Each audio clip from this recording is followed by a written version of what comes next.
Okay, this is what another situation, another problem that can happen. In case both my wingers are marked, of course, this I'm showing right now is too close, but in case they are marked too heavily, or if they are man marked, then in the center, this is the problem that can happen. If they push forward, you potentially have a 3v1 situation where it's impossible for this person to get through over here. In case they play with a back three, or in case they do this, here what happens is my goalkeeper, my center backs are behind. So if our team is behind, then it's going to cause a lot of issues over here, regardless of who has the ball, whether I have the ball, whether they have the ball, whether their center back has the ball. If we want to play a pressing game, then we need to understand how do we press. If you're going to be marked by one player here, I want this, for example, now if you're playing wings and center half spaces, here's what we want to do. If they are starting an attack, if they are starting a passing, it's impossible for number 9 to cover all three of them or mark all of them. Whereas over here, if number 8 is being man marked by 5, I want 8 to move inside. I want 2 to move up. I want 6 and 9 to move up. I want 3 to extremely move forward. When this happens, this player becomes like my last man. If you understand the concept of last man. This is again if he's marking him. I would recommend, if you have one person lurking around, just leave him, put him in offside position. Tomorrow, guys, even if you're not playing offside, forget the players. Forget the players who are trying to be behind our defensive line. Forget them. Let them score a goal. I don't care. I don't care at all. Because technically it's not a legal goal, if you understand what I'm trying to say.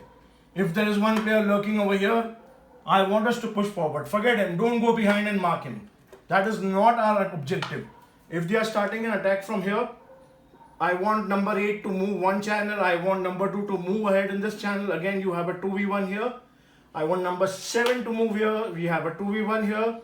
And I want number 6 to come over here. So you have a 2v1, 2v1, 2v1, 2v1. Immediately, depending on how they play, they are going to try and support.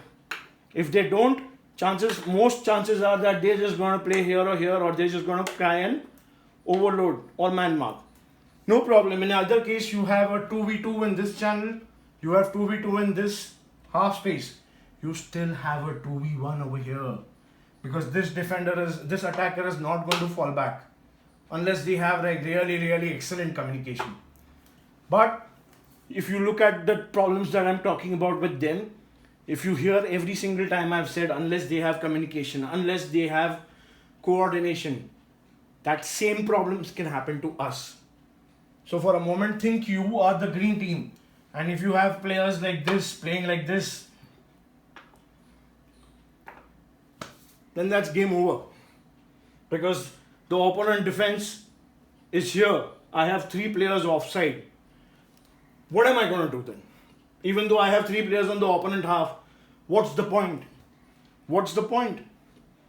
If you want to score a goal from here, if number 6 passes to 7, 7 to 9, and you score a goal, for me that's not a goal because that's illegal.